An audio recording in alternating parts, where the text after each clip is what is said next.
Et oui, vous connaissez bien sûr cette date du 8 mai 1945. C'est un jour férié qui marque la capitulation de l'Allemagne nazie. Mais ce que l'on sait moins, c'est que cette capitulation a d'abord été signée ici, dans ce qui est aujourd'hui le lycée Franklin Roosevelt de Reims. On va aller voir ça. Et voilà donc l'acte de la reddition militaire des armées du Troisième Reich. 2 pages pour mettre fin à la Seconde Guerre mondiale. 2 pages qui ont été signées dans la salle des cartes, c'est juste par là.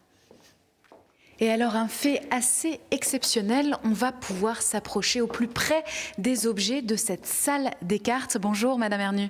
Bonjour. Alors dites-moi, qu'est-ce qui s'est passé ici dans cette salle? Donc nous nous trouvons là dans la salle des cartes du musée de la Reddition, là où était présent en fait le quartier général des forces alliées en 1945, donc sous le commandement de Eisenhower, qui était présent à Reims depuis février 1945. Et c'est d'ici de cette salle en fait qu'on décidait des opérations qui se déroulaient sur le continent.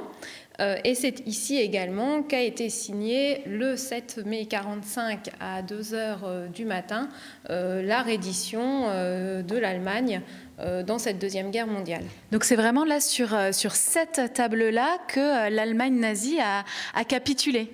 Voilà, exactement. C'est ici que ça s'est passé. Donc on avait les généraux allemands d'un côté et l'ensemble des forces alliées de l'autre côté, donc les Américains, les Anglais, les Français et les Russes. D'accord. Et donc toutes ces cartes-là, en fait, ce sont vraiment celles d'origine. Qu'est-ce qu'on peut deviner finalement sur ces murs?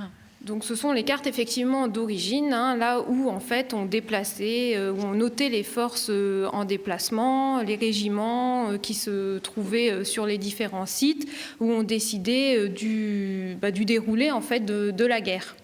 Et alors, dans cette salle, rien n'a bougé, c'est-à-dire que ces chaises, tout ça, c'est vraiment tel que c'était le 7 mai 1945. Voilà, le site a été figé suite à la signature du 7 mai 1945. Le site a été figé et resté dans son état d'origine.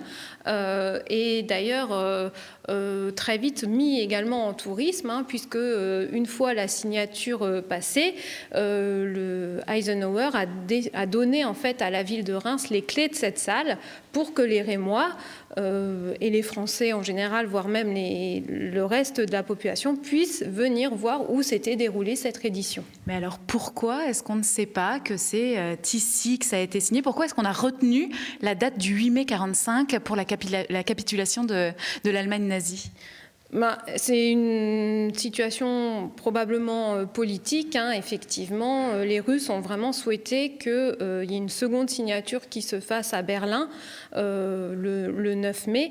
Et donc c'est vrai qu'avec le décalage horaire, on a retenu la date officielle du 8 mai 1945 pour la signature.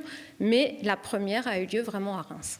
Et c'est vrai que c'est quelque chose d'assez exceptionnel de se retrouver dans cette salle qui n'a pas bougé. Il y a beaucoup d'émotions et je vous invite à venir la découvrir ici à Reims.